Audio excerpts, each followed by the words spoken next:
Boston 16 na taon na ang nakararaan hanggang sa petsa ng pagkapanalo sa kanilang ika-17 kampyonato sa NBA, ang Boston Celtics ay nanalo sa kanilang ika-18.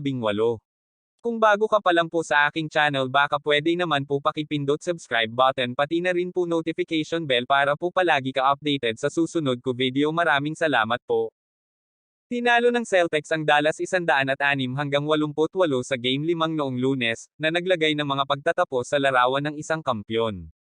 Ang Boston ang may pinakamahusay na regular season record, 64-18, at gumulong sa playoffs na may 16-3 record, hindi na kailangan ng higit sa 5 laro upang manalo sa isang serye, at para sa ika-6 na magkakasunod na season, ang NBA ay may ibang kampyon. Nangunguna ang Celtics sa season na ito at nangunguna sa NBA sa lahat ng panahon ng mga titulo, na naputol ang pagkakatabla sa Los Angeles Lakers para sa mga kampyonato. Nasa Boston ang number 1 offense, ang number 2 defense at ang pinakamahusay na 3-point shooting team sa regular season at dinala ito sa playoffs, kasama ang finals at lalo na sa Game 5.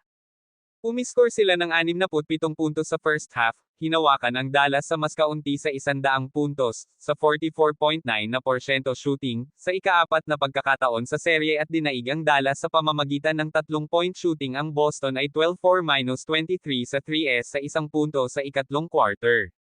Nanguna ang Celtics sa 78-52, may alas 9 Gs pa sa ikatlong quarter at ang nalalabing bahagi ng laro ay isang selebrasyon para sa mga tagahanga ng Boston.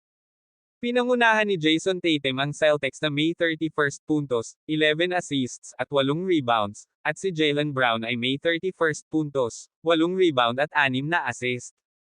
Apat na starters ng Celtics ang umiscore ng double figures. Si Jrue Holiday ay may 15 puntos, 11 rebounds at 4 na assist, at si Derek White ay may 14 puntos at 8 rebound.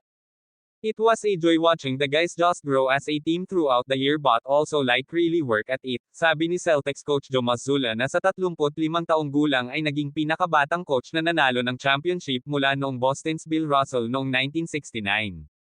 May isang grupo ng mga lalaki sa locker room na nagpasya na gusto nilang manalo sa unang araw, at kredito sa kanila.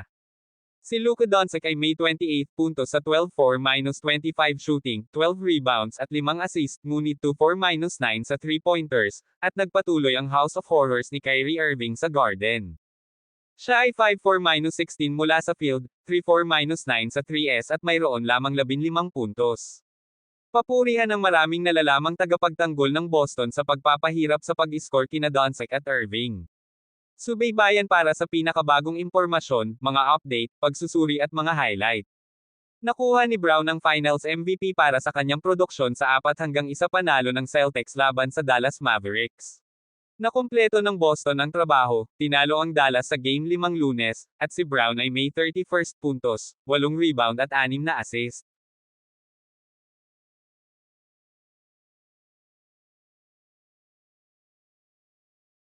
Huwag mo kalimutan mag-like and subscribe sa aking channel. Maraming salamat po.